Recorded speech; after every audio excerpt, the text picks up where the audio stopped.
Yankee fans are disappointed today, and not because Will Warren just allowed a game-tying grand slam, but because Micah Parsons is off to the Green Bay Packers. Oh, wait, that stereotype is not true. Yes, there's a lot of Yankee and Cowboy fans, but real Yankee fans are not Cowboy fans. Welcome back to Bomber Boys. As you can tell, fired up here on this Thursday night. Justin Chevalella, Dylan Price going to bring you all the latest around Yankee land, and maybe a little talk about some other topics, college football, the NFL. I don't know. We'll mix and match and figure it all out. But first and foremost, to my co-host, Dylan, how are you tonight? Oh, Justin Chevalella, I am doing swell. College football's on the horizon. I'm hyped up about it. It's On the got me horizon, I got it on my TV over there right now. okay. USF College football Saturday. Let's put it Okay, like okay. that's on the horizon. Football's back. Let's call it spade a spade. Week 0 is the start of football season. It's just kind of like I said this in our group chat the other day, and I won't use the exact phrase I used, but it really is like a tease. It's like an appetizer to the Saturday that's ahead. But Thursday night slate tonight, pretty good. Former Penn State quarterback Bo Prabula dotting it up from Mizzou. 50-yard or 51-yard touchdown pass for his first career touchdown pass as a Mizzou Tiger. So that's fun. And I mean, we're already going to get an upset, it seems like, on day one, a Huge real upset. day one. USF up 31-7 over Boise State. Hey, look, I sent my predictions and I got clowned in our group chat about them because I picked every single Power 4 conference game. But I also didn't have Boise State as the group of 5, representative in the playoffs. And I had that for a reason. They were carried by Ashton Genty. But I mean, it's a fun time. You said it. Week 0 was fun. Iowa State, Kansas State, and Armageddon, which wasn't allowed to be used for whatever reason by ESPN, whatever that was. There were some good games. The UNLV game came down to the wire, probably a lot more than Dan Mullen wanted that game to go that close. So, I mean, week 0, week 1 is coming up, or it started already tonight, and obviously you and I will go get into some stuff in State College with Nevada traveling to face Penn State, a team that's supposed to be one of the best in the nation in the Nittany Lions. But we'll get into all that and more, and maybe discuss the fact that we might be launching another podcast with some friends. We finally found a name and a logo. Finally, it's about time. Maybe we'll.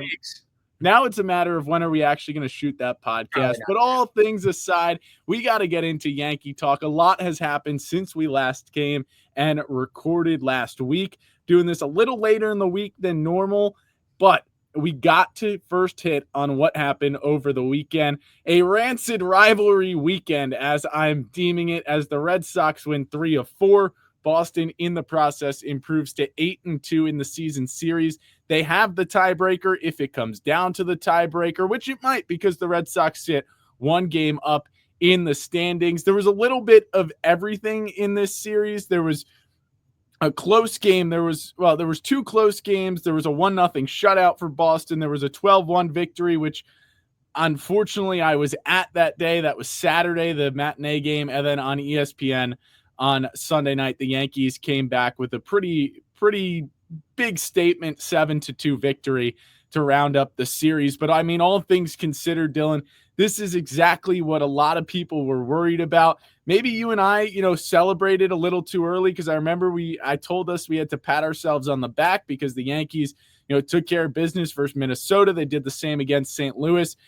But maybe we just got on a high horse because, I mean, it's been clear they can't beat the teams that are above them. And I get it. You're not going to beat over 500 teams a lot, but you've got to be able to do it more than the Yankees have been able to, especially within their own division against the Blue Jays and the Red Sox. And it seems while they just went and swept the Nationals, while they got out to an early lead against the White Sox here today, it's beat up on the bad teams, but get beat up pretty bad by the good teams. And obviously, what teams are you going to see in the postseason?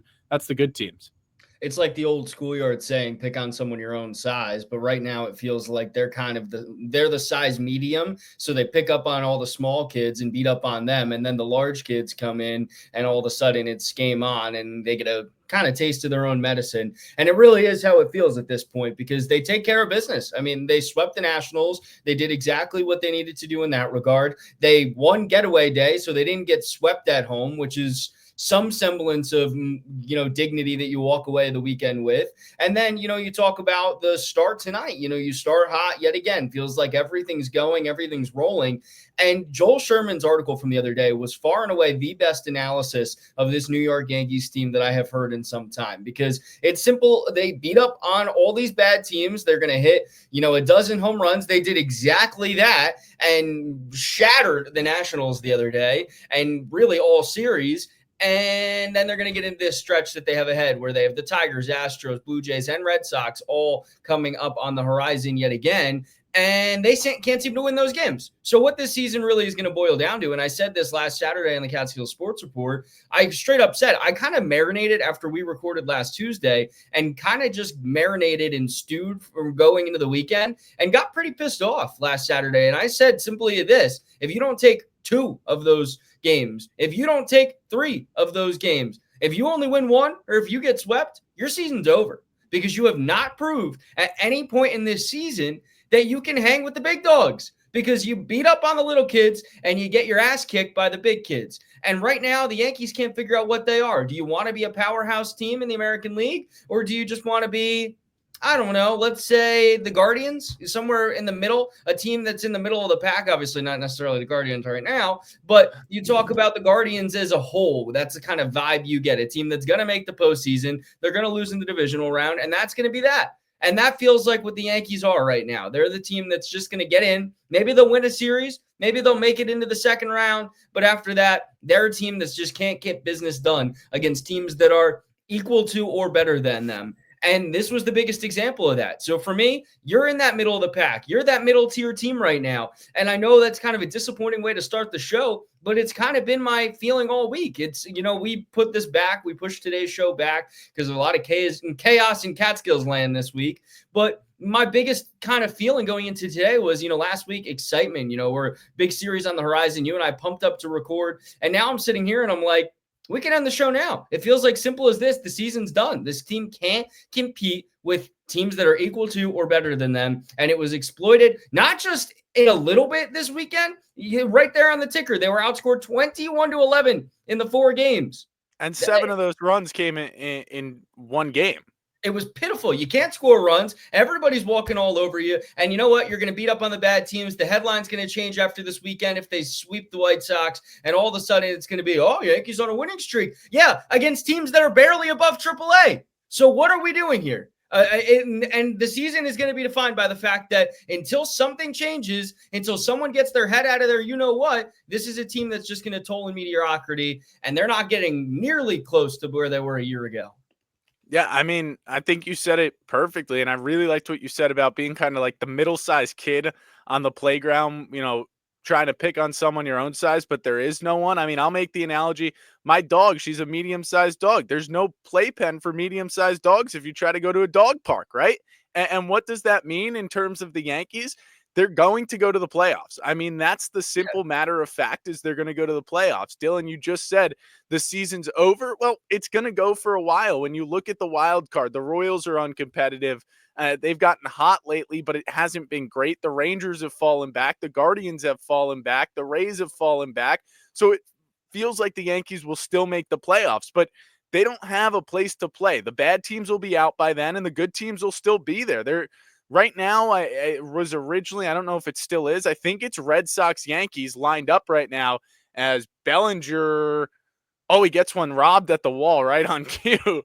But I mean, this is a team that it's frustrating because maybe we did drink the Kool-Aid last week, but you and I, for that 2.5 month stretch, we were right. We were saying that maybe this team is just that bad or that mediocre. And then we got, taken back by the fact that they swept some bad teams, or at least did well against bad teams, won 6 of 7. You throw that Rays series that I keep forgetting about because it was a little 2-game set in there as well. And then, you play a real team like Boston and you lose 3 of 4, and you don't lose them in good fashion. And there's no real good fashion to lose, but it was embarrassing. I think the first night the Yankees had a lead on that Thursday game, they blew it. On Friday, they couldn't hit. Saturday, they couldn't hit. Paired with Paul Blackburn getting shelled for 8 runs in the ninth or whatever the case was, 7 runs, whatever it was, doesn't matter. They lost 12-1. And then you get lucky with Rodon on the mound, 7-2 victory on Sunday Night Baseball. And of course, that changes the national media, look at things. It's all of a sudden, oh, the Yankees beat Boston convincingly. Did you watch the rest of the series? It wasn't good, right? And this is a point. We're going to talk about the playoffs here in a second. But if you face Boston in the first round in that wild card, you're not getting through them, especially because it's going to be at Fenway, right? Seattle, you've had really good history against, and you might be able to if it somehow lines up that way. Or, I mean, you can think, I guess, any of the division leaders, whoever you line up with there, you're not going to win one of those games if you happen to fall back to that final wild card. It doesn't really matter how you look at it. You're right. The Yankees season is effectively over, although it's going to make it to the postseason. And it's kind of stupid to complain about. It's a luxury to have, right? That the Yankees make the playoffs so often. But I mean, this isn't the standard. The standard isn't to make the playoffs. The standard isn't to make the ALDS. It's not to make the ALCS. It's not even to make the World Series. It's to win championships. And you're looking at 16 seasons now. It's their third longest drought, I think, in franchise history or something like that.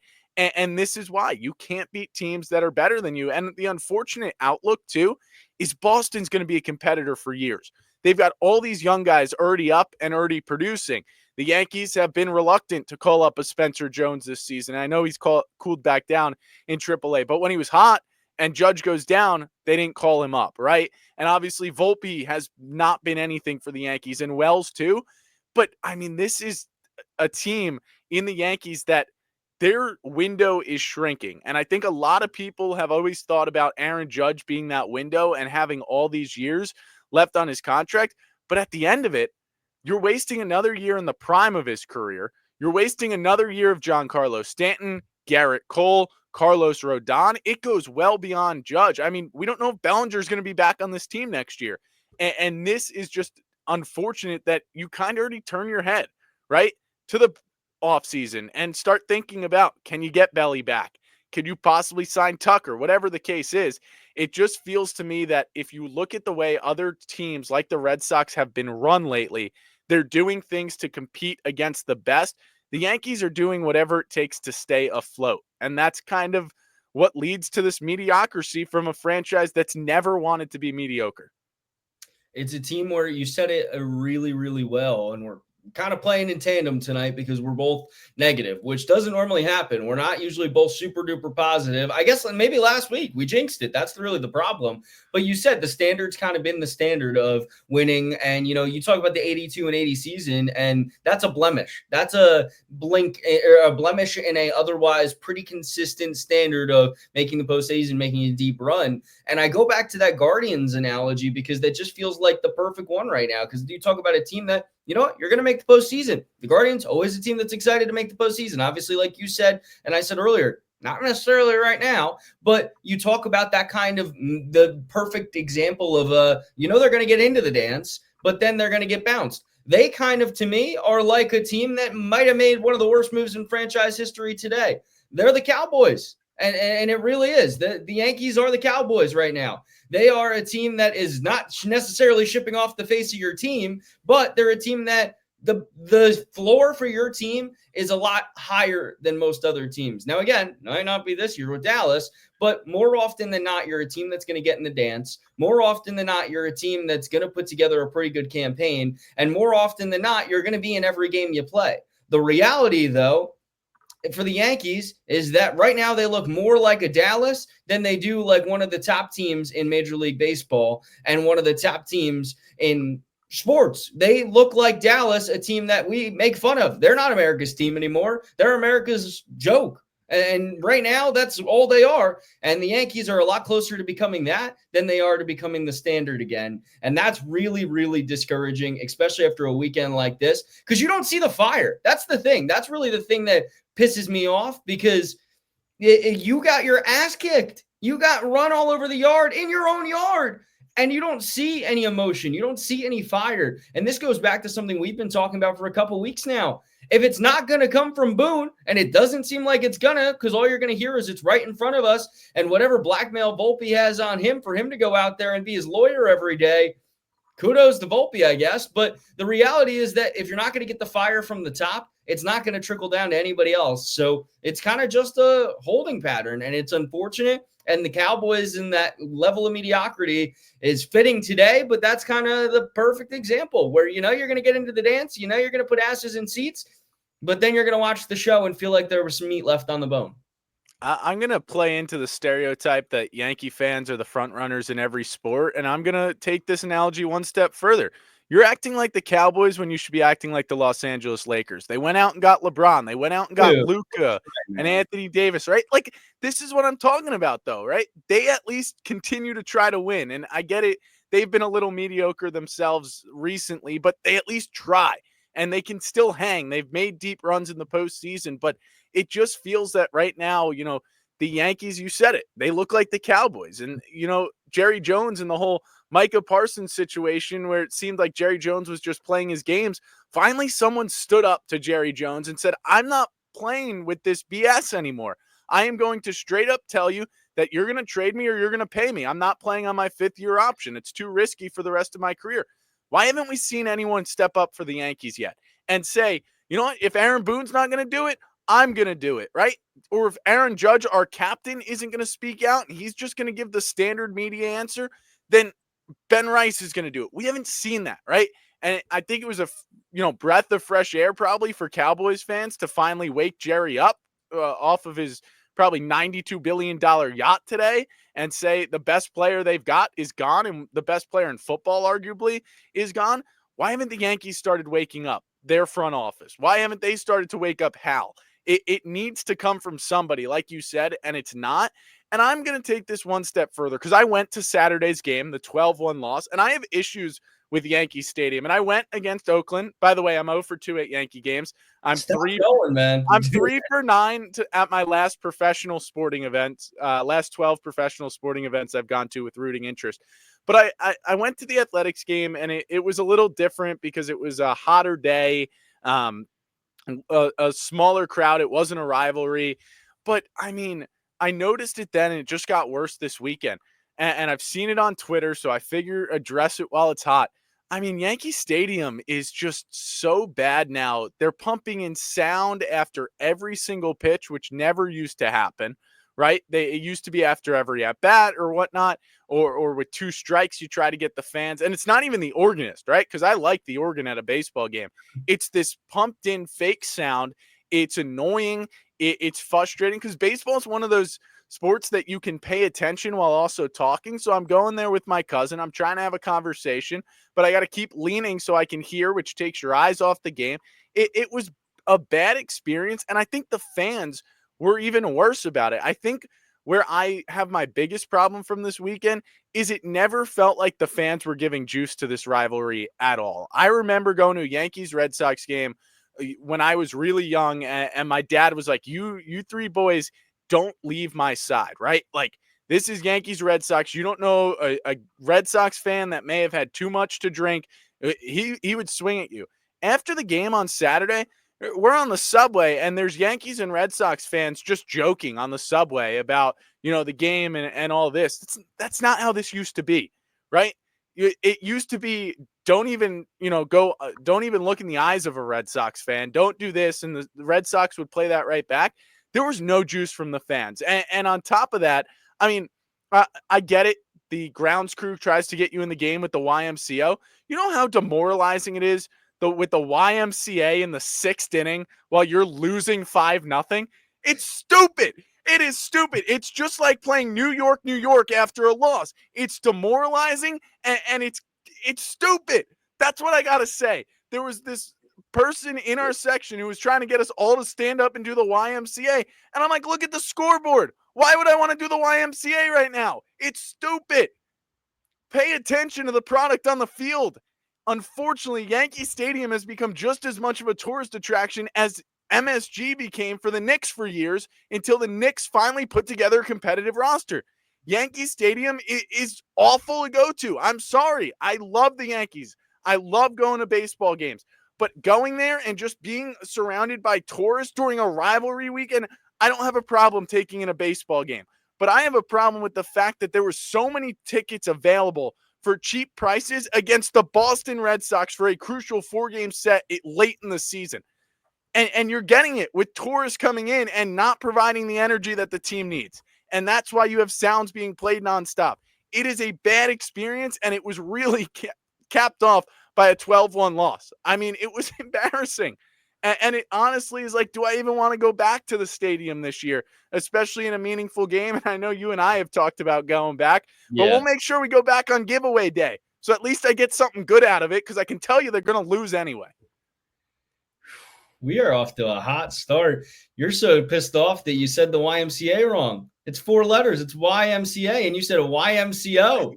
I don't know what hell dance you're doing at these games, but maybe that's why you're in a bad mood, because everyone else is doing the A and you're doing an O. But anyway, I didn't do it. Why would I do it? You're losing to your rival. Why would I participate in the YMCA?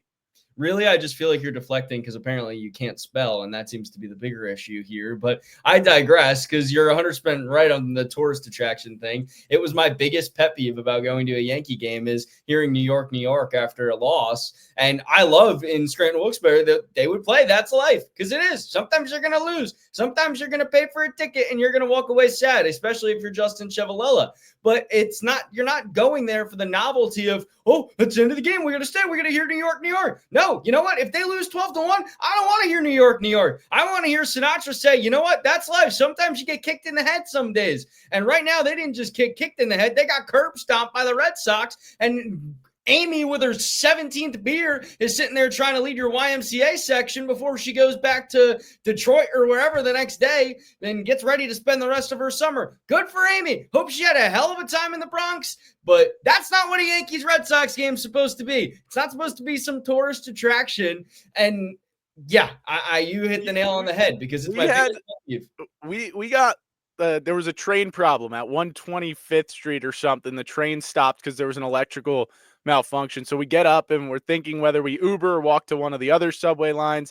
And when we get up there, there's these 2 guys that were like, hey, like, are you guys trying to get to the stadium? And I was like, well, I wouldn't wear a Yankee jersey not to go to the stadium, right? And I know that's a little harsh because some people wear them as fashion, but we're all going the same way and just got off the same train. Yeah, I'm trying to get to the stadium.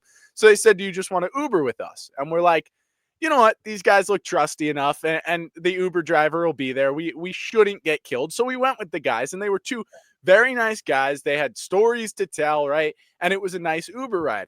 They were there, though, because they found cheap tickets. They had no rooting interest. They just wanted to go to a baseball game. And I didn't have a problem. Obviously, I've done it. I've gone to baseball games without rooting interest.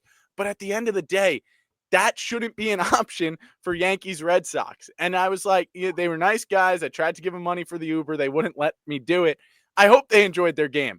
I enjoyed, being there with my cousin, but gosh, like, the rivalry just doesn't amp anyone up. The players look dull as butter knife, I guess. They were like, the players are like that. The fans are like that, right? And it just stinks. I remember going to so many Knicks games with my mom. It's my my birthday present each year. She takes me to the Knicks game. And for years, the Knicks were bad. And you could tell the Knicks were bad because when Giannis Antetokounmpo would dunk, that's when the Garden got the loudest. You could tell the tourists were there. When Kawhi Leonard was there with the Raptors, you could tell that the tourists were there as well. But lately, it's been the loudest when Jalen Brunson gets hot or when Julius Randle would get hot. Whoever it is, you get the point, right? It wasn't a tourist attraction anymore. Yankee Stadium's moving in the wrong direction, and it doesn't hit the same anymore. And you know what? I'm going to tip my cap here to Mets fans right now. They're crazy. They ebb and flow, and they have definitely done that this season. But Citi Field, they play into it. They create an electric atmosphere, and that fan base, when win or loss, they are there. They are rabid. They are angry, and they create an environment that's exciting to watch. SNY does an incredible job in the presentation of their games. It's something that I don't think we talk about enough of. Just one, obviously they have the best booth in baseball, but 2, just the cinematography, everything they do, the atmosphere, The ballpark itself at this point, in terms of all that they offer, might be better. I mean, food is better. The Mets at this point are outperforming the brand of baseball in which they present themselves better than the Yankees. The Yankees are the tourist trap, and the Mets are the true New York depiction right now. They're having fun. They've got a hell of a broadcast team. SNY does a great job. The stadium's great. You said the food's great. The atmosphere's there, win or loss. And right now, they feel like the true gritty New York team, even when they're struggling. And the Yankees, who got their ass kicked this weekend, are sitting there jamming out the Sinatra and high-fiving in the dugout because you got a home run and somehow scraped away a game in, a meaningless Sunday game, but it really isn't, on getaway day, to just get some semblance of momentum. I mean, you said the text to me, kind of hope that they did get sweep, because maybe it would be the smack in the mouth they needed. But then instead they got the momentum. They get to bully little teams again, like they're doing and like they've already done already this week with the sweep of the Nationals, and then carry it into getting their ass kicked by the Astros and Tigers, I guess, in a couple of weeks. I don't want to be pessimistic, Justin. I want to be positive, Price. I want to be excited about the team right now, but it's really hard to, and when they just don't give you something to be excited about. Yeah, you said it best. I'd love to go. I was rooting for the Yankees when I walked in the stadium on Saturday, and I rooted for the Yankees till that final out, even when it was 12-1, right? But gosh, they don't give you much to root for. And like today, yeah, I'm loving they're up 6-4 last night, and the series against the Nationals. I'm obviously rooting for them, but it's the fact that we know the truth behind the 2025 Yankees, which is they're going to go on this stretch against the Nationals, against the White Sox, and then they're going to go on that stretch against good teams, and they're going to struggle. And quickly on your point about the Mets, what's the difference right now between the two teams? An owner that's willing to open up his checkbook for whatever he needs to, and that's why Mets fans are more bought in than Yankee fans. Also, side note, for Long Islanders, it's a lot easier to get to Citi Field than it is to get to Yankee Stadium. That's a complete side note. Doesn't really matter here. But, I mean, they pack it every night. You said it best. Let's move on, because we have gone, I think, a lot longer than I expected on a series that ended back on Sunday, and tonight's Thursday. Pinstripe Panic Meter. It's a different one, because we just said how the Yankees season is over, but we're going to talk about the postseason, because the Yankees are bound to play at least 2 games in the postseason. We'd imagine they make the playoffs. It seems pretty set that right now they're in. But if they get to the postseason, and let's just say they get to a game 3, the panic comes on who's going to start game 3 for the New York Yankees. You got Will Warren, you have Cam Schlittler, and you have Luis Gil. Obviously, Max Fried, Carlos Rodon are going 1-2 in whatever series against whatever team. Hoping the Yankees get a win there, or, they get 2 wins and move on in the next round. They will need a third pitcher, potentially a fourth if they get to the CS. However, let's start with before you give me who's going to start game 3 or who you think should start game 3 in a hypothetical postseason berth for the Yankees, what is your panic meter or panic number for the lack of depth in the rotation heading into postseason? 4.6. I am really not super concerned. I put it at a 4.6 because I think there's a lot of volatility when you talk about all 3 of these pitchers that are young guys. And so that in its own right obviously gives you a little bit of panic. But then you look at the ticker right there and you've watched the performances of some of these guys at points this season. Warren, yes, he's had his moments where he has fallen off the rails, but especially in this stretch of the season where the Yankees have really been struggling, he's kind of been Mr. Consistent to go out there and get you a couple good innings of baseball on the bump. Obviously let up a grand slam tonight, but otherwise putting forth all runs were unearned, by the way, because Volpe made the error. But all things considered, my God, he's got a 2-hit game. Sorry. He just got his second hit though. 4.47 ERA. I feel like with Warren, doesn't tell the whole story, but it tells the whole story, if that makes sense. Because I think there's times Warren's had his best stuff and he's walked away allowing 3 earned runs. And then there's been some times that he's allowed 1 run and it felt like he had to grit his teeth to get through the outing. So I think that's the kind of the thing with Warren, is that there's so much fluctuation at times in his stuff and not necessarily on the box score, that a 4.47 isn't indicative of how high it could be, but it's also a pretty solid ERA for his rookie campaign. And I think we need to talk about the fact that we're we're almost into September, and he's made it through, knock on wood, this entire campaign. And there was a question of whether or not he would get pushed out of the rotation. And instead, he's not just solidified himself for this year, but he solidified himself as a legitimate candidate to be a back end rotation arm for next year. And so I think that's something that's certainly worth talking about and tipping the cap to Warren for. Heel has not had his best stuff in some of these outings, particularly the other day. And I think that the fact that, like him, a 3.75 ERA, one of those things that's kind of impressive when you look at the 1.71 whip.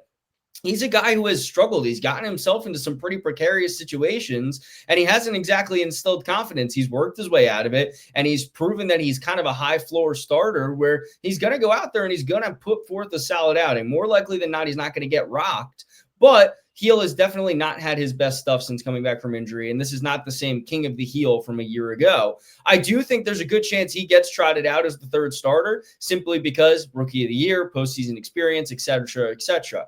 But for me, it's Cam Schlittler. The guy's a gamer. The guy is clearly the best starter on this team right now. And I get it. It's an 8-game sample size. It's not as extensive as 27 games for Warren or as long as we've seen from a full season of Heel and a postseason from Heel. And, of course, the 5 games this season. But Schlittler doesn't seem like a guy who's going to crack under pressure. He seems like a guy who's going to thrive in it. I think one of the most indicative things of the way he acts and the way he carries himself that I find to be really, really impressive is he had a perfect game going for 6 1/3 a couple days ago, or about a week and a half ago now.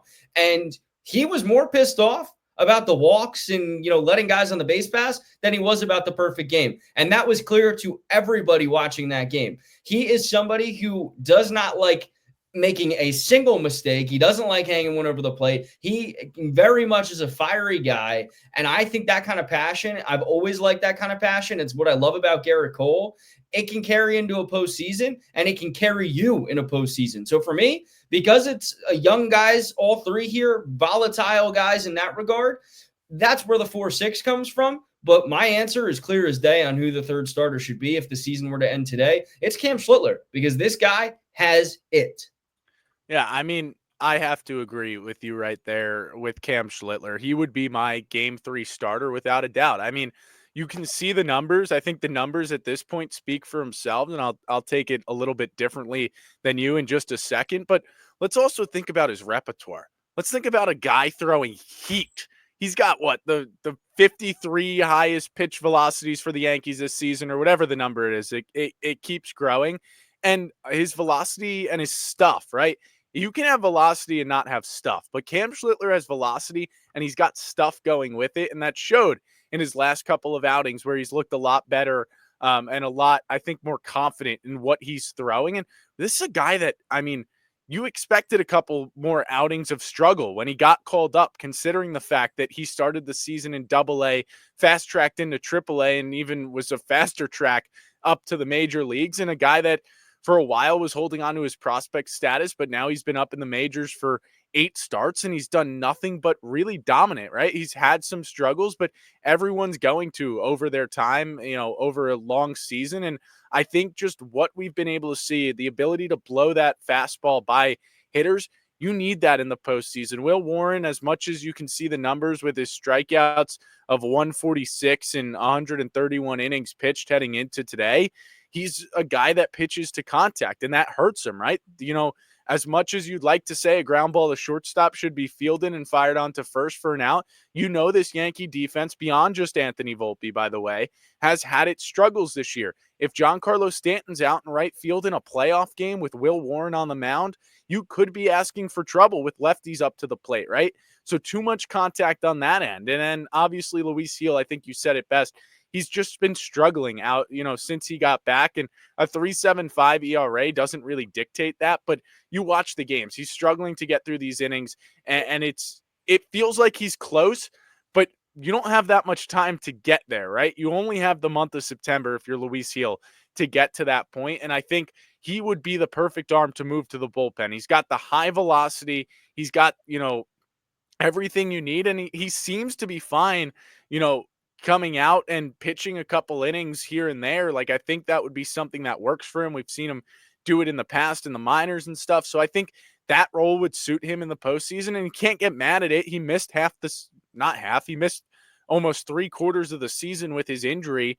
So I think the only thing that I would see him starting for is the fact that his arm still has a lot left in the tank, because his arm has been so rested all the way up until, July, when he started his rehab and all that. But I think to finish this point, look at the innings numbers on these guys. Look at what Will Warren gives you. I mean, it's been seemingly a steadily 6 innings about each game, but we know Will Warren can kind of throw out a Clark Schmidt start, more often than not, where he only gets 4 or he gets 5 1/3. Luis Heel in his first 5 starts is averaging less than 5 innings a start. But what about Cam Schlittler? 8 starts, 42 innings. I mean, his first couple starts were really short, but since then, he's been able to start being that reliable guy to go later into games. And you need that in the postseason, especially you don't know what Max Fried's going to give you, right? He's had 2 good starts in a row now, but his last 2 starts have been against the bad teams, right? And you don't know Carlos Rodon in a big moment. Does he live up to what he's been doing, or does he struggle? So I think when you look at it, you're going to probably need your bullpen to be relied upon heavily in the postseason. So you need a starter that can get length. And I think Cam Schlittler is that guy. And I think you also said it. He brings fire. He brings grit. He feels like a guy that in a postseason, he's only going to get better. That velocity that's been sitting over 100, market 102, right? Market higher. He's going to get that from the postseason. My panic meter, I think, is higher than yours. I probably have to go up with a 6-1 here. Maybe I could even argue probably a little higher there, just because, I mean, we're sitting here kind of arguing who's the best of a bad 3. And I don't want to say a bad 3, but only like a decent 3. And you have to look at the teams the Yankees are going to line up on, right? The Yankees are going to line up on teams that have a formidable starting pitcher in the, third starting pitcher or 3 starting pitchers. I don't know if that's matchup is going to play favorable, whether it be Schlittler, Warren, or Heel. And to me, that's a struggle point that you got to at least consider. I'm trying to think of different rotations right now off the top of my head, and I just have a feeling their, third starting pitcher would be better than the Yankees' third. And I think that goes and is without saying right now, just because of what the Yankees have. But it feels to me that it should be a little bit higher than the 4.6. And that's why I'd put it at the 6-1. I would argue that the Yankees boast a pretty strong 1 and 2 that carries them into a 3 that would be a 2 on some of the teams that we've talked about today. I think you talk about at least maybe not necessarily right now with Heel, but Heel at his best certainly could be a 2 or a 3 for one of these contending teams. Heel right now, obviously more so a 3-4 guy, but I think when you look at these guys, even beyond the stats, they are more than capable of matching up with I'll throw out a 2 or a 3 for the Tigers, a Casey Mize or somebody along those lines there. So to me, I think these guys are all more than capable of matching up and not being a huge gap. Yeah, you might get a guy who's a little bit older, a little bit more seasoned, or has been in the moment before, but that's not enough for me to have it beyond a 5, simply because I think the guys' stuff have been there, all 3 of them at some point in the season. More so, the thing that scared me, like I've said, is the volatility of the fact of their age and their inexperience. Even Heel, yeah, he got to pitch last year in a postseason, but it was a small sample size. So let's not really put all our stock just in that. So I disagree with you on the notion that their 3 or even their 4 wouldn't be as strong as some of the other contending teams, because I don't think that's true. But I do think that there's still cause to be concerned by the youth of all 3 of these guys. It's not like we're talking about seasoned vets here, which could have been solved at the deadline, but instead they stacked a bullpen, and one of those guys is not on the team right now. And one of the other guys isn't really performing in Camilo Doval, even though his stuff is there. He's getting hit pretty hard. I want to continue this panic meter into the shortstop situation in the postseason. Now, I was listening to ESPN New York today while I was in the car, and Jake Asman, who you and I had the ability to meet at the Super Bowl, was hosting the Michael Kay show with Kay on vacation this week. And he said something that kind of got my attention, and honestly, I probably would have called in, but I had my grandma in my car, so maybe not my best idea to call in and start talking about the Yankees. But he said that if today started the postseason, Jose Caballero would be the starting shortstop, and I couldn't disagree more. on that point. And I don't think this is really a panic. I think maybe we just have the conversation here about Volpe versus Caballero. And here's the reason. The Yankees got Jose Caballero not to be a starting shortstop, not to be a starter anywhere in the field, actually. He has a role on this team, or he was supposed to have a role on this team, where he could come off the bench for this final stretch of the season, the dog days of the summer, and be able to spell a few guys and allow them to get some days off, which we haven't seen much of, right? Volpe got 2 days of rest earlier this week, even though it actually ended up being 1.5 days rest because they couldn't even give him a full day. But Caballero's role in the postseason becomes so much more important. And I think the Yankees would be willing to go with Anthony Volpe. First of all, we've seen a reluctance to get away from Volpe, even in this recent stretch. I mean, we finally saw him for 2 days get benched. And like I said, a game and a half because they let him off as a defensive replacement. But Caballero coming in the 7th or the 8th or even the 9th, if the Yankees need a go-ahead run or a tying run or just looking for the insurance run, with the 41 stolen bases that Caballero has this season, that role gets highlighted in the postseason. And I know you and I, in one of our most famous debates of Com Radio Bomber Boys, were arguing about freaking Duke Ellis last year and if he had a role on this team and what the speedster could bring, right? So I think the Yankees would be willing to take the chance of having Volpe out there, 6, 7, maybe the full 9 innings, depending on who Caballero ends up pinch running for, right? And the Yankees would be willing to take that risk of hopefully the guy performs like he did in the postseason last year and finds that lightning in a bottle like he did. And if he makes the errors along the way, or if he's not hitting, at least you have that option that when Giancarlo Stanton, who's been, the hottest hitter on the planet lately, when Giancarlo, hits a double in the 8th inning and the Yankees are down by 1, you can bring Caballero off the, bench and have him run. And he's a more sure thing on the base paths than a Jason Dominguez is, right? So I think I would say that Anthony Volpe starts game 1 of the postseason no matter what. It just, unless obviously there's an injury. Jose Caballero, you see the stats for the two of them. His role on this team, like I keep saying, it's so much more crucial in a postseason game than it is right now, which is why we can have the conversation. Should Caballero be starting these games right now? I think so. I think Anthony Volpe would benefit from a lot more days off. But the postseason, all of that changes. And I think there isn't really even a debate to be had here on which one gets the start. I love, again, you and I have been pretty steadfast, in more so me than you, supporting Volpe through a lot of his struggles here. But what I'm about to say is about as bare bones, cut and dry, and non-emotional as I can make this. If right now you told me that the Yankees had to play a postseason game tomorrow, Jose Caballero is my shortstop. And it's not because I'm really that down on Volpe. It's that look at the ticker. Look at the ticker. Look at how the team performs when Caballero has been in the lineup. Look at the other day when the Yankees are pouring home runs on, and Volpe can't hit a position pitcher or position player pitching at one point. He's out there fishing. He's out there completely lacking any confidence, discipline, or any semblance of momentum at the dish right now. And it kind of goes back to the conversation we had when Ryan McMahon got acquired. And we were talking about, listen, he's not having the best season when you acquire him from Colorado, but look at the alternatives. Oswald Peraza, not really, was below the Mendoza line, not really performing.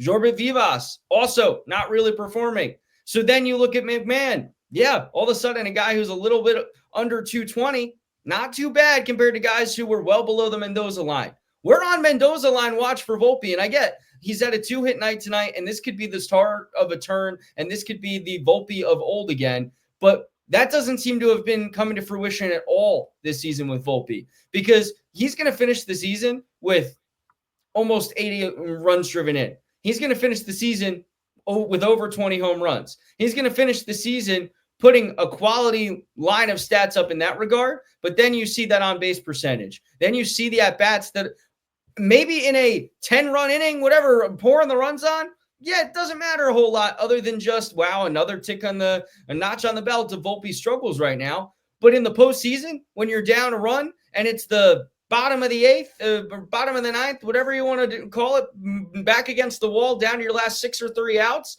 or 2 outs, whatever you want to call it here.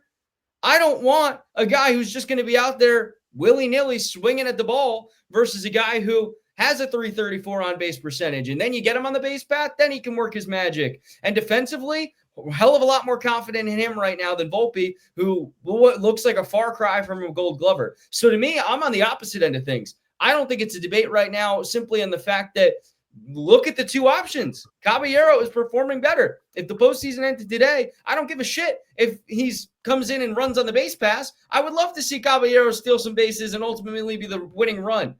But if the sacrifice is that at shortstop you have a guy who looks confidence-less with his glove in his hand right now, looks confused when he's at the dish, and completely lacks confidence, yeah, I'm going to take Caballero in the infield and find somebody on the waiver wire that you can slot in as your Duke Ellis this year. Hell, let's see what Duke Ellis is doing. Give him a call. The reality is simply that he's in AAA for the Yanks. I think he's in Scranton. There we go. They're stashing him. They know what's coming. The reality is that Caballero presents the more safe floor right now than Volpe does.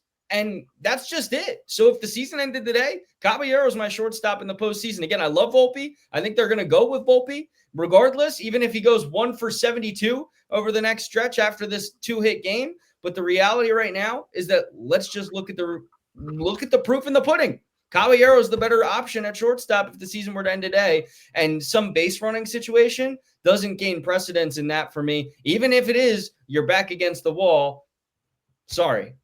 I think what you said is probably the reason I think, Volpe would be starting shortstop and why I have him in there is we know the Yankees want to choose him. The Yankees want to choose him, 10 times out of 10 over Caballero. And I think, if I was, the Yankees, I would have Caballero out there personally, but also I understand this decision. Like, I don't understand running Volpe out there every day right now. I don't at all. I don't care about his 2-hit performance tonight at all. But I just think in the postseason, a guy that's been there, he performed in the postseason. Let's remember that from last year. And I know he's a far different player than he was at this stage last year, but he's not that different when you really get down into the numbers. I just think it's that extra layer that Caballero could bring that, first of all, I think it would ignite the Yankees if they started him in the postseason. But at the same time, you can ignite the offense in the 7th inning if Caballero steals a couple bases. And I think that luxury for the Yankees is a little bit of what they're going to think of. And I think those 41 stolen bases is going to be prominent in their decision-making. Now, you have some other options that can run, like Volpe could run if he comes off the bench. Dominguez could run if he comes off the bench. But, we've seen the reluctance of the Yankees to not play Anthony Volpe. And I really get frustrated with it out of the, when you look at it in a wider lens. Don't just look at Volpe's stats, right? Look at him and Wells, and then look at Jason Dominguez. 3 of the young guys that are supposed to be the core of this Yankees team.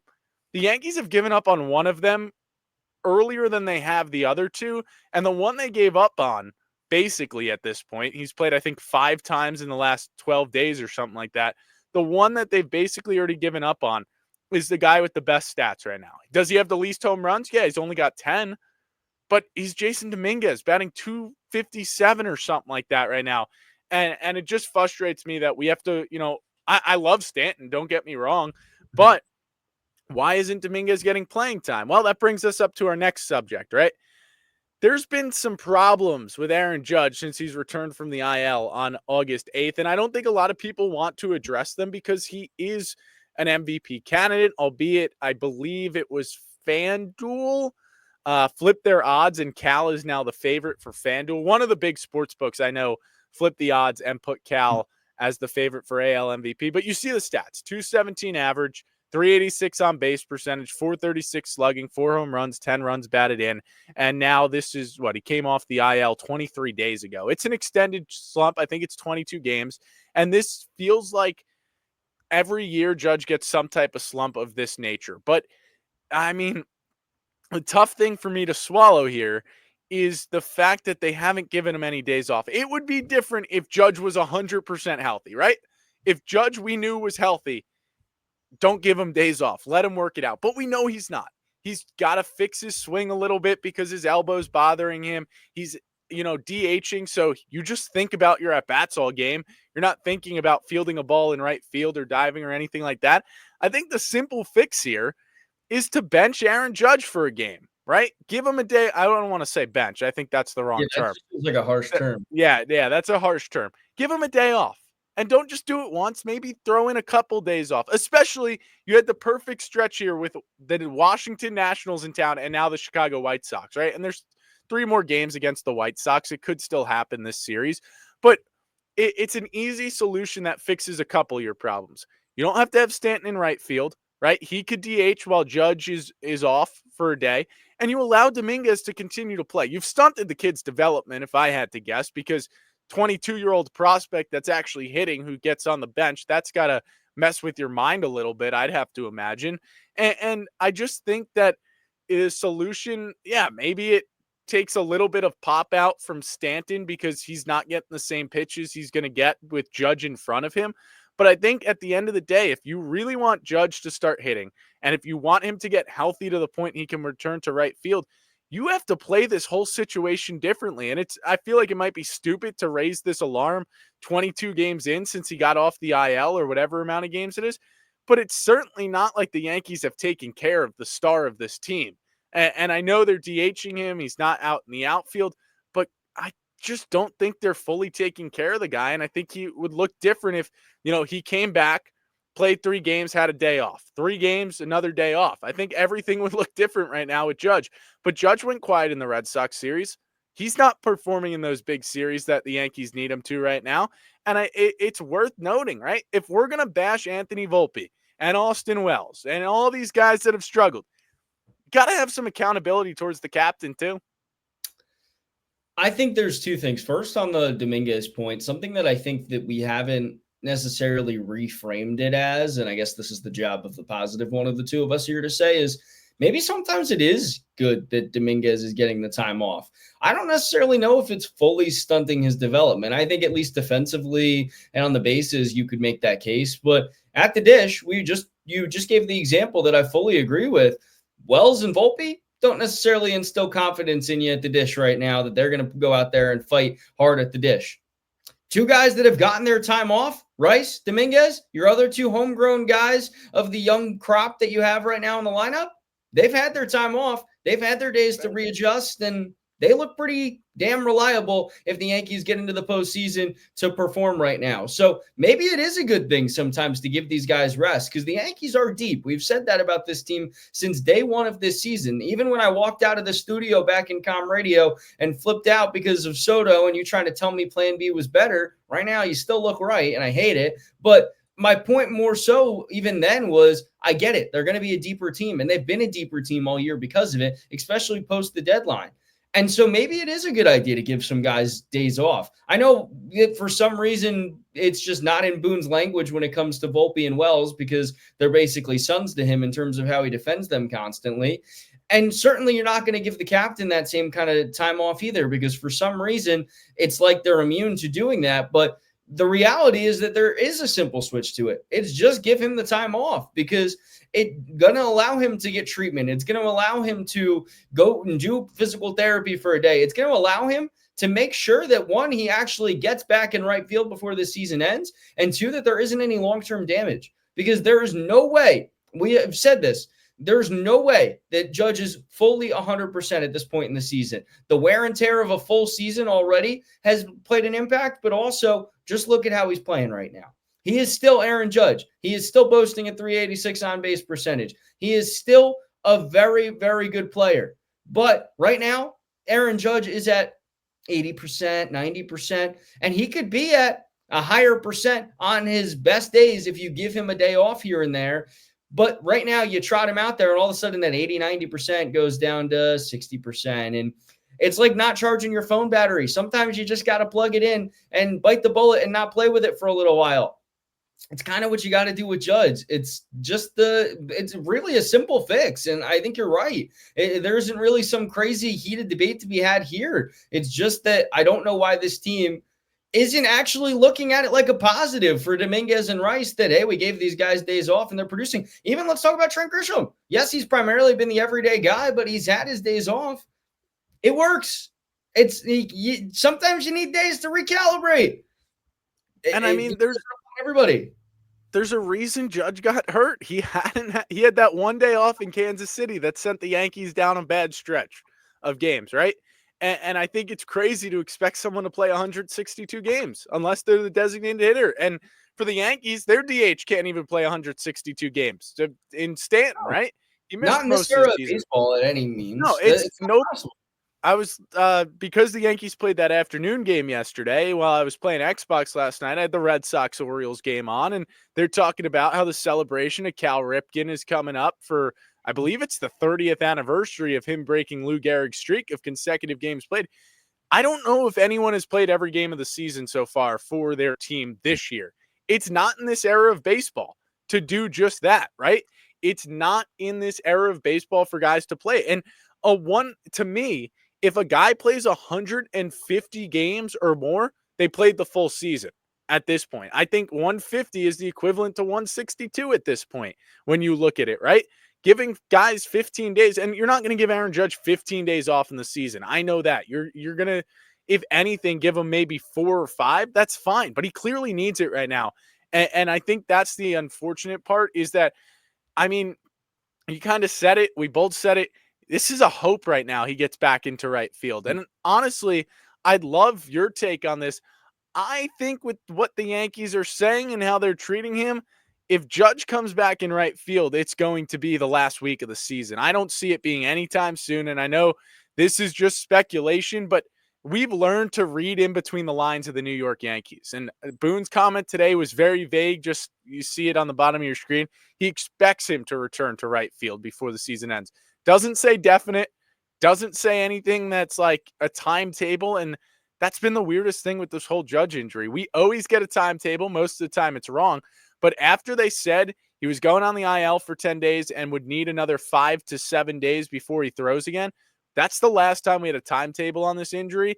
And I think there's a bigger concern that the Yankees, rightfully so, they're not, going to tell everyone that he's not going to be able to play the outfield. You want to keep that, to yourself. But I mean, clearly something's up. I'm not asking you to sit Aaron Judge for a week straight. Give him a day off.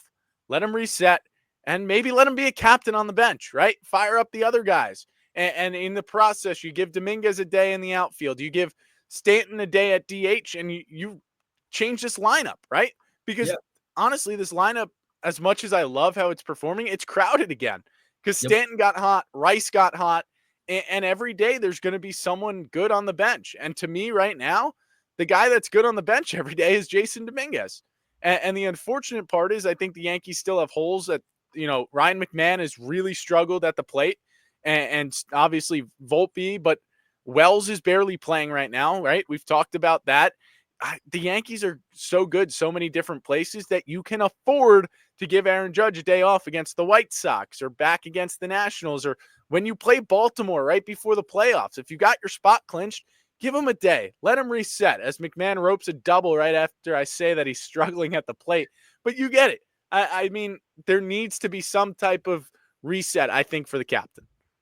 Yeah, and I think the one other example I'll give is, the Ryder Cup for the United States recently came out, and Keegan Bradley, who has every claim and has staked every claim to play and be a part of the competition, is going to just be a captain. He's just going to be a captain. He's not going to play. He's just going to lead from the sidelines. And that might be the best solution. That might be where he does his best work. He's a hell of a player. And when he's out there, he makes the team better. But sometimes captains can lead from the sidelines. Sometimes that can be more valuable than a coach. And in this case for Judge, that might be the kind of helping hand that can get Volpe's head back on straight or Wells's head back on fully, or just help guys like Ben Rice or Jason Dominguez as we get into some of these later games of the season with the biggest load of work that both of them have had in the pros in their career, rookie season really for both of them. And so for me, that's kind of just as valuable as having him in the lineup. And yeah, he goes 1 for 4 and looks like he wins at some point because you're going to be worried. And I think right now, especially in a stretch like this where you've played weaker teams, this should be the time to give him that time off and let the other guys play. Not saying give him a full week off or something. I'm just saying give him his rest, because sometimes that can be all the doctor ordered to get back on track. Yeah, I mean, and with the Yankees, it's going to be interesting to see over this stretch how they utilize Stanton. How many days can he play in the outfield against the Blue Jays, against the, Red Sox is at Fenway. You put him in left with the wall. I think that's reasonable to expect that he could play 3 days out there, maybe, right? Are we at Comerica, or are the Yankees at Comerica that weekend when they play the Tigers, or is that at home? They're in Houston. Well, so they're at the White Sox, which pretty big outfield surface. But Stanton's out and right today. The Astros, you got the Crawford boxes in left, but it's got that weird jut, so I don't think you can expect too many days. Maybe 3-game series. He won't play the whole series out and right. Blue Jays are home. Tigers are home. So you honestly do have a stretch here where he could play some, good games in the outfield, but you don't want to lose that bat. He's had a bad day today, but you have an opportunity to keep his bat in the lineup even when he's not in right field. And I think that's what's big. And again, like you said, or like we've said, just reset Judge for a little bit in a stretch of, some bad teams and whatnot. One last point on the Yankees. I know we want to quickly at least give our college football predictions so they're at least out in the universe and we can, come back and get the receipts.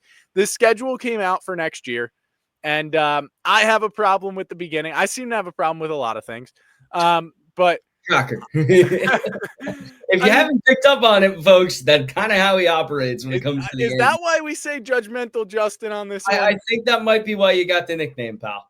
I could be jovial Justin at times, right? When we're at Beaver Stadium on Saturday, not having to worry about the Yankees because we don't have service. Anyway, jovial Justin, not right now. Why are the Yankees starting in San Francisco? Please enlighten me. Someone, please enlighten me why they go from San Francisco to Seattle to start next year. Look, I don't have a problem if you start against teams that are not in your division. I don't have a problem with that. But I think you should at least be in your time zone. Why on opening weekend or the first week of the Yankee season, why am I going to want to tune into West Coast games at, games that start late, right? And, I'm young. I can stay up for these games. But I like the 7:00 start, and I know you have to go to West Coast at points, but you are going from Florida. You are going from Tampa to San Francisco and to Seattle. You're going from the southeast portion of the state to the northwest portion, or of the country rather, to the northwest portion of the country. Why? I just don't understand the scheduling. I'm not going to go too far into it, but we had the conversation with the realignment last week. It goes back to the stupid balanced scheduling. This would have never happened in the old, way. I remember plenty of games or seasons that the Yankees started against the Blue Jays. Remember, that's how Giancarlo Stanton got baptized to the Yankees. He had that big series against the Blue Jays. I guess that was 2018. Whatever the case is, I think it's pretty evident that the schedule needs to be redone. I just think you can do this balanced schedule, but there's no reason for a team to not be starting in their own time zone. I mean, Central to Eastern, that's not that big of a change. And I get it. There's going to have to be crossover because of the teams. It doesn't make sense to me. I love the ballpark in San Francisco. I will say that. I want to go out there. Road trip? That could be fun. That I'd be open for. That's about no, that's not at all. Never mind. Disregard. I know you don't have an answer for me. I just wanted to say. I mean, from a logistics standpoint, from a travel standpoint, you're going to go from Tampa realistically to New York to then San Francisco, when it would have made a lot more sense to just start at home or at least start within the division. That I get, because I do think one of the things we talked about last week is you take away some of the sanctity, some of the allure of those interleague games. And even, in this case, you start the season on the West Coast. West Coast swings are always so much fun when you have them in the middle of the month of April, or you have them, in the middle of the month of June. They're a lot of fun for baseball. I love when the Yankees go on West Coast swings. It's a little bit exciting to have a change up and have them play late at night.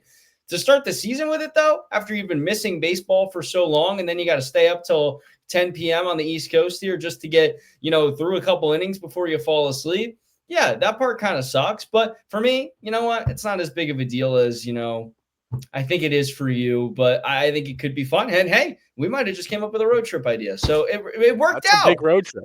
Positive, positive, Positive vibes. Look, it's not my biggest concern at all, right? But it's the This is why like it's the bad playoffs marketing. quote. This is like the playoffs quote. Playoffs? We're talking about the playoffs. We It's shouldn't talk August. about 2026 It's until August. you're We're right. talking about 2026. We haven't even suffered through the end of 2025 yet. What are you talking about 2026 for? You know the good news is college football. It's August and college football is back. Now I got to make this What are quick you because going to do? Talk about next year, what they're going to play in Dublin? It's TCU and UNC. We're going to see that's a Bill good point. Belichick As getting killed. Grisham just homered, so it's 9-4 Yanks. Yippee, we're going to beat another bad team. I like these late night episodes, except for the fact that my dog is barking upstairs, and it's almost 10 o'clock on the East Coast here, so that means the dog is my duty at this point. So we gotta hurry up here before she wakes someone she's not supposed to. Let's just talk college football real quick. We obviously, I guess we can announce it now. We do have a college football podcast coming out with our good friends Thomas English, Josh Bartosik, maybe Grant Sheets. He still hasn't answered that text. He's going to be like Lee Corso. We're going to bring him out for the picks, and then he's going to sit in the back for the rest of the show. More so sitting in office and, do some cast work. Do some spreadsheets and whatnot. Locks and long shots college football podcast, kind of coming off the idea that we had Pigskin Pick'em or whatever. Pigskin, your least that one name for a show of all time. Yep, back at Penn State. So that'll be coming out. I don't think we got one for week one, based off the fact that it's week one already started.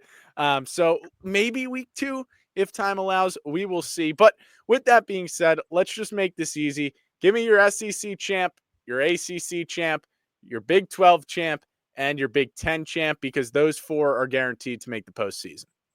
Okay, so a good friend of ours joined me today for a pre-taped interview for the Catskill Sports Report with Dylan Price, and he got me thinking about the Big 12 in a different way for the first time, and now it's got my wheels spinning. But again, as impressive as Iowa State was on Saturday, I'm going to continue with my pick that I had when we got together for my show. I feel pretty confident in Utah. I think I've continued to feel confident in Utah. And I think that's simply just because of, the head coach and the standard that they have had set there, that I think that they'll be able to be the most competitive team in a division where I think you're going to see a lot more games like Saturday. Everyone else is going to beat each other up. I think for me, Utah is going to be the team that rises above the rest just by simply being the most consistent of the bunch. Arizona State's sneaky, though, because they do return everybody but, their best player in Scadaboo. Clemson, to me, is the ACC champion. I think that there's not going to be a ton of debate there. I think the reality then becomes who is the next team to come out? Who's the team that matches up with them in the ACC championship? For me, it was Duke. I made that prediction on our conversation for the Sports Report. I think Duke's just kind of like the fun pick to make for me, but Georgia Tech's another team that I think you're high on, I'm high on, Josh is high on, that I think we could see be the sneaky team this year. Haynes King's sleeping in the frickin' stadium at this point, so he's ready to go. So for me, it's Clemson, it's Utah, it's Alabama. I think that Ty Simpson, I think to me, is an improvement from what they had a year ago as a passer. I love Jalen Milroe. Jalen Milroe's fun. Jalen, I'll always have my future Heisman bet for you that never panned out. I kept the receipt. So one day when you win the MVP, just slide me like $300 because I think that's what I would have won. That's what I would have won. That's not what I bet. Trust me. Oh, okay. All right. But, for me, I think Simpson's a better passer, and I think that opens things up a lot more for, Kalen DeBoer and that offense to be more of what he had at Washington and less of the kind of situation in which he found himself a year ago with Milroe, who's certainly not as developed and refined of a passer. Plus, you have the best receiver outside of Jeremiah Smith in college football, and it's Alabama. They've got a hell of a defense, too. So, for me, it's Bama. I think they'll survive kind of the gauntlet of the SEC this year, although I have Arch winning Heisman, so I guess Texas is going to have to be in the mix there somewhere. And I do think outside of pass catcher, they might be one of the deepest teams in college football. And then for the Big Ten, I'll stay steadfast with my prediction. And this isn't me being a homer because I don't have them winning the national championship because I just want to glutton for punishment and hopefully reverse the course of things this year. But I have Penn State winning the Big Ten championship. I think they get it done this year for the second time in James Franklin's era. I think that simply this team is just too deep not to really be competitive all year long for the Big Ten title, if not go undefeated en route to a trip to Indianapolis. I think that they are the best and deepest team in college football. What could hold them back is simply just their signal caller and their head coach. And I don't know if this is the year that Franklin beats that narrative. I think he's got every tool at his disposal to finally do it. And I think this could be the year that this is the step up from Allard that we've been waiting for. And I'm really, really, really excited for Saturday. I think that it's kind of that same excitement you and I had when we went to West Virginia last year, where, it is a big game and you expect to win it. And especially in West Virginia's case, there was some uncertainty there, but Nevada's not as much of a walkover as FIU or Villanova. They're going to put up some points. They're going to be competitive for the first quarter, and you're going to see at least a good matchup for some of the guys, and you're going to start to see where this team really views a lot of the players. So I'm really excited for this season. I'm really excited for Penn State's season. I do have them winning the Big Ten championship, but my national champion, unfortunately, is the Ohio State Buckeyes.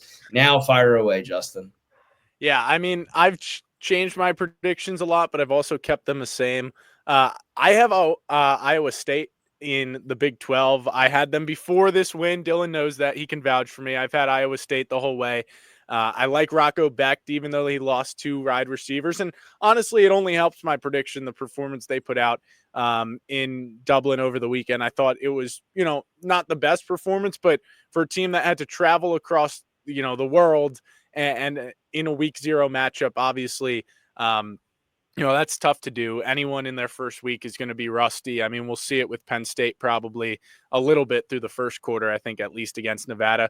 I mean, speaking of Penn State, I'll go right to the Big Ten. I also have Penn State, but I don't like Ohio State. I will never like Ohio State, but I like Ohio State's chances of winning the Big Ten this year. Julian Sayin, I think, is the only question mark I have about the Buckeyes. He could be really good and be that top quarterback in his recruiting class like he was, or he could be average, right? And I think even if he's average, the chances of Ohio State winning good game or big games, it remains good because of the, talent on their defense with Caleb Downs. And obviously they've been there, they've done that, right? Some famous musician once said that, I think, maybe a rapper. I don't know music that well, but been there, done that. And I think that goes a long way. I think that's why I have Iowa State with Rocco Becht playing that much, football at this point of his career. It's the reason I currently have Penn State in the Big Ten. Aller's played a lot of big moments where I see Penn State potentially, not being as good as people think. It's their front 7 on the defensive end. Zariah Fisher's has been hyped up all year for Penn State. He is dealing with an injury. He wasn't at practice the other day. Franklin said that he's still coming back from last year's long-term injury. That's of concern. And what does that leave a bunch of young guys that haven't got much playing time. Jazz Coleman is looking like he's going to be great, but he's a freshman, right? So you can't say he's going to be great till we see him be great. And I think, obviously Saturday's a good chance. They got Jalen Harvey. They've got some other young guys there, and their linebacker room is a little thin as well. I moved to the SEC where I stick with you. I have Alabama. I've had Alabama. Ty Simpson at QB. I said it when we did it for your show. The fact that I don't think Jalen Milroe was Kalen DeBoer's quarterback. Obviously Milroe was there before Kalen DeBoer got there. Obviously Nick Saban leaving changed things up there. And I think now you see Kalen DeBoer in year 2 should really make that difference with Simpson. And they've got so much talent. Like you talked about, Ryan Williams is just the start of an offense that's, loaded with talent and a defense that's got a bunch too. ACC, you said it, there's not much fight outside of Clemson, to the point where I was asking in the group chat yesterday, is it a 1-bid league, right? Is the ACC potentially a 1-bid league? I like Georgia Tech. I really like Duke after getting down deep into their schedule. I predicted every Power 4 game for whatever reason. Boredom. I'm still on vacation. So those are my 4 big winners. Last I did this, I had Notre Dame, which really hurts to say after Penn State losing to them. I had Notre Dame beating Georgia in the national championship. I stick with that, although I'm not as firm. I would say that that's like a complete toss-up for me right now. I need to see quarterback play week 1 against Miami, and I'll tell you after probably the first drive, whether Notre Dame is going to be the national champion. I'll text you. When is that game? That's a Sunday game, or is that a Saturday night game? So we'll actually be together still. Yes. I think. Yes. No. That's Sunday night game, which Sunday night. We'll still be together. So we've got. I know we're kind of veering off here, but I'm gonna put gun to your head here now and make you pick the 3 biggest games this weekend: Ohio State, Texas, Notre Dame, Miami, and Clemson, LSU. I am going to make you aware right now. This is going to get re-aired on the Catskill Sports Report with Dylan Price. But right now, I want you to pick, or we might just run this back. Who knows what's going to happen? But simply put, your 3 picks, just rapid fire. I think LSU dominates Clemson, SEC versus ACC, and I think LSU's look. What did I say? Experience at the quarterback position makes a difference. Garrett Nussmeier's got a lot of experience. I know Brian Kelly is 0 for 3 in openers with LSU, but I see it changing, and I see LSU coming away with at least a double-digit win over Clemson. What was game 2? I want to do Ohio State, Texas last. What was Notre and Miami? Notre Dame and Miami is really a toss-up here for me because I don't like Miami. They lost so much talent, but also I haven't seen Notre Dame's quarterbacks. However, I do call Notre Dame my national champion, so I kind of have to roll with the Fighting Irish. I think that is going to be an ugly game. I think both of their defenses are going to have a fair share of big plays. Give me Notre Dame by like maybe 4 or 5, something close, right? Under a touchdown. For sure. And then I want to go to Texas, Ohio State. I'm going to start with this. I think I'm going to cry on Saturday, right? College game days at Ohio State, Texas, Lee Corso. I got choked up last Friday watching the documentary that I cried. I blubbered, and a particular friend of ours, someone I would say I think I'm a little closer to than you, made fun of me. She proceeded to look at me and say, "Why are you crying this hard?" And then laugh at me while watching me react to Kirk's incredible tribute about Lee. I was sobbing, and she sat there laughing at me. Just want to throw that out there. Thanks again, Jordan. I was very well. I guess you'll see both of us crying then on Saturday because I think that's going to get emotional. Lee Corso, obviously one of the best in the business for our entire lives, right? That's all we know when it comes to college football. So certainly going to be kind of upsetting and sad to see him go out. And I think he's going to be picking the same team I'm picking, right? I don't like Arch Manning. And Dylan hates the fact that I don't like Arch Manning. I really like Arch Manning. And the fun part about it is one of us can be right and one of us can be wrong. And we're going to let the other hear about it all football year long. That being said, I think Ohio State, they've got the home field advantage here too. I just think it makes a difference. And I really think, like I said, I like Julian Sayin to an extent over Arch Manning. And I think Manning will get into his own at some point. I think it's more towards the end of this year going into next year, but we can't talk about next year. Dylan just went on that rant a couple minutes ago about it. I'll do it again. Both of these teams return production in the 80s, right? And when you rank college football returning production, they're both in the 80s. I think it's like 81 and 83. So they're in very similar boats. But to me, I just think this is a team in Ohio State that went a little longer last year in terms of going to the national championship and winning the national championship. They beat Texas en route to the national championship. And I think it just feels to me that, where Ohio State is most proven is where it most matters, right? Wide receiver, they've got Jeremiah Smith there. He can change the game, which allows Julian Sayin to be more comfortable. So to me, that's what I got. I'd love to hear your 3 picks. So then maybe we should go to bed because I got to drive to you tomorrow. And then I got to drive to State College. And you have work. Yeah, that is part of the equation. Yeah. Speaking of retirement, shout out to local legend Mike Sikel. 45-year career comes to its conclusion. I really can't thank him enough for everything. Since we're just shouting people out and going completely off the rails today, I actually disagree with you on 2 of the 3 games. Yes, I have Clemson beating LSU. I don't give a rat's what about the fact that Clemson's not on the same conference. I think this is a game where Clemson has the dogs to go toe-to-toe with LSU, and I think they do. And I think 2 favorite quarterbacks in college football. Forgot to say that. In my opinion, 2 of the top four best quarterbacks in college football square off on Saturday. So I think that's going to be really exciting. And I think Clemson wins. Sunday night, I think Notre Dame beats Miami. And then I think Brutus is going to be the pick for Lee.